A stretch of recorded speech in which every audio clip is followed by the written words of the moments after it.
नमस्कार, मैं हूं अंकुर और आप देख रहे हैं सत्यहिंदी.com। एक नजर डालते हैं अब तक की सुर्खियों पर। सीबीआई ने मंगलवार रात को कांग्रेस सांसद और पूर्व केंद्रीय गृह मंत्री पी चिदम्बरम के बेटे कार्ति चिदम्बरम के करीबी सहयोगी एस भास्कर रमन को गिरफ्तार कर लिया। सीबीआई ने मंगलवार को कार्ति चिदम्बरम के चेन्नई, मुंबई, ओडिशा और दिल्ली स्थित घर और दफ्तरों पर छापेमारी की थी। इस दौरान कार्ति चिदम्बरम के सहयोगियों के ठिकानों को भी खंगाला गया था। इस मामले में सीबीआई ने एस भास्कर रमन के अलावा इस पावर प्रोजेक्ट से जुड़े मानसा और विकास को भी आरोपी बनाया है। बता दें, सीबीआई ने कार्ति चिदम्बरम के खिलाफ कथित तौर पर अवैध रिश्वत लेने के लिए एक नया मुकदमा दर्ज किया है। आरोप है ये रिश्वत उन्होंने पंजाब के तलवंडी साबो में चल रहे एक पावर प्रोजेक्ट में 250 से ज्यादा चीनी नागरिकों को वीजा दिलवाने के एवज में ली थी। बता दें, मंगलवार को ही सीबीआई ने पूर्व वित्त मंत्री पी चिदम्बरम के आवास और कार्यालय पर भी छापेमारी की थी। चिदम्बरम ने ट्वीट कर कहा कि तलाशी की टाइमिंग दिलचस्प है। पंजाब में अपनी तमाम मांगों को लेकर किसानों ने एक बार फिर आंदोलन शुरू कर दिया है। किसान चंडीगढ़ मोहाली बॉर्डर पर धरने पर बैठ गए हैं और उन्होंने भगवंत मान सरकार के खिलाफ जमकर नारेबाजी की है। किसान नेता जगजीत सिंह डल्लेवाल ने कहा है कि अगर राज्य सरकार ने उनकी मांगें नहीं मानी तो दिल्ली की तरह यहां भी आंदोलन किया जाएगा और बड़ी संख्या में किसान यहां धरना देंगे। किसान 200 ट्रॉलियों में राशन और तमाम जरूरी सामान लेकर धरने पर पहुंचे हैं।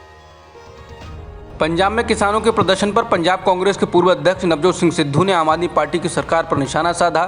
सिद्धू ने मुख्यमंत्री भगवंत मान पर निशाना साधते हुए ट्वीट किया, सीएम भगवंत मान जी अपने आईटी सेल से कहें कि वो थोड़ी नरमी दिखाएं और किसानों को जितना नीचा दिखाएंगे, उनका अपमान करेंगे, उतना ही अधिक आपके साख को नुकसान होगा। सिद्धू ने कहा कि एक सरल और लचीले राजनेता बनिए, ना कि जिद्दी मुख्यमंत्री। किसानों को बातचीत के लिए बुलाइए और इस मामले को सुलझाइए। सिद्धू ने कहा कि निवेदन है कि किसानों के साथ टकराव की स्थिति ना पैदा करें। वो हमारी आबादी का 60% हैं और पंजाब की अर्थव्यवस्था की रीढ़ की हड्डी। इसके साथ ही किसानों के हक में बोलते हुए सिद्धू ने कहा कि गेहूं पर बोनस की किसानों की मांग बिल्कुल सही है और मैं तो शुरुआत से ही इस मुद्दे को उठा रहा हूं। पंजाब के मुख्यमंत्री भगवंत मान ने मंगलवार को राज्य के किसानों के आंदोलन को अनुचित और अवांछनीय बताया। हालांकि इसके साथ ही उन्होंने ये भी कहा कि वो बातचीत के लिए तैयार हैं। मान ने किसान संगठनों से पंजाब में नीचे जाते भूजल को रोकने के लिए भी राज्य सरकार के प्रयासों में शामिल होने के लिए कहा। दरअसल पंजाब के किसान गेहूं की फसल में 500 रुपए के बोनस और धान की बुआई 10 जून से करने की मांग के साथ राजधानी की ओर जा रहे थे, जब उनको रोक लिया गया, जिसके बाद वो चंडीगढ़ मोहाली सीमा के पास धरने पर बैठ गए। बता दें, सरकार ने किसानों से 18 जून तक धान की रोपाई न करने को कहा है। हालांकि विरोध के बाद सीएम ने कहा कि किसानों के साथ बातचीत के लिए उनके दरवाजे खुले हैं। बुधवार को शुरुआती कारोबार में भारतीय रुपया अमेरिकी डॉलर के मुकाबले 6 पैसे टूटकर 77.50 पर आ गया। इससे पिछले दिन रुपया अमेरिकी डॉलर के मुकाबले 77.44 पर बंद हुआ। हालांकि दिन में रुपया अपने अब तक के सबसे निचले स्तर 77.69 तक पहुंच गया और दिन के अंत में यह 77.44 पर बंद हुआ। राज ठाकरे के नेतृत्व वाली महाराष्ट्र नवनिर्माण सेना यानी कि मनसे की धमकी के बाद औरंगजेब के मकबरे की सुरक्षा बढ़ा दी गई है। मनसे के कार्यकर्ताओं ने औरंगाबाद में स्थित औरंगजेब के मकबरे को तहस नहस करने की धमकी दी थी। कुछ दिन पहले ही एआईएमएम के नेता अकबरुद्दीन ओवैसी महाराष्ट्र के दौरे पर गए थे और इस दौरान वो औरंगजेब के मकबरे पर भी गए थे। ओवैसी का औरंगजेब के मकबरे पर जाने के कदम की शिवसेना के सांसद संजय राउत और महाराष्ट्र नवनिर्माण सेना ने तीखी आलोचना की थी।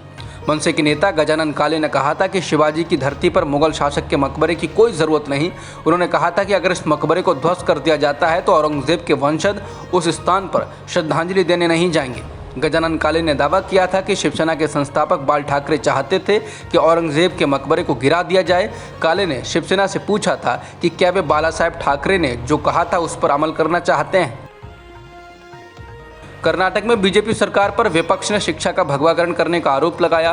दरअसल बीजेपी सरकार ने तय किया है कि राज्य के स्कूल बोर्ड में 10वीं कक्षा के छात्रों को अगले शैक्षणिक सत्र से आरएसएस के संस्थापक और हिंदू राष्ट्र के प्रस्तावक केशव बलराम हेडगेवार से संबंधित सामग्री, उनके भाषण पढ़ाए जाएंगे।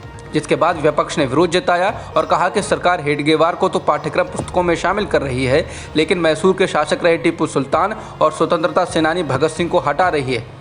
All India democratic student organisation ने भी आरोप लगाया कि भगत सिंह के अध्याय को हटा दिया गया है। हालांकि पाठ्य पुस्तक समीक्षा समिति ने इससे इनकार किया और कहा कि भगत सिंह से संबंधित सामग्री पहले की ही तरह पुस्तक में है, केवल हेडगेवार का पाठ बढ़ाया गया है।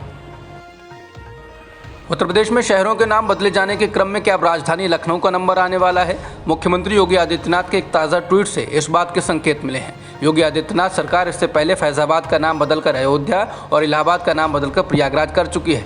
लखनऊ का नाम बदले जाने के संकेत सोमवार को उस वक्त मिले जब मुख्यमंत्री योगी आदित्यनाथ प्रधानमंत्री मोदी का स्वागत करने लखनऊ एयरपोर्ट पर पहुंचे और इस संबंध में ट्वीट किया। योगी ने ट्वीट में लिखा, शेषावतार भगवान श्री लक्ष्मण जी की पावन नगरी लखनऊ में आपका हार्दिक स्वागत व अभिनंदन। उनके इस ट्वीट के बाद इस तरह की चर्चाएं शुरू हो गई कि लखनऊ का नाम बदलकर लक्ष्मणपुरी किया जाएगा। ये कहा जाता है कि लखनऊ का नाम भगवान राम के भाई लक्ष्मण के नाम पर था। बीजेपी के नेता लंबे वक्त से इस बात को कहते भी रहे हैं कि लखनऊ का नाम लक्ष्मणपुरी किया जाए। अब तक की खबरों में इतना ही। बाकी खबरों के लिए बने रहिए सत्यहिंदी.com के साथ।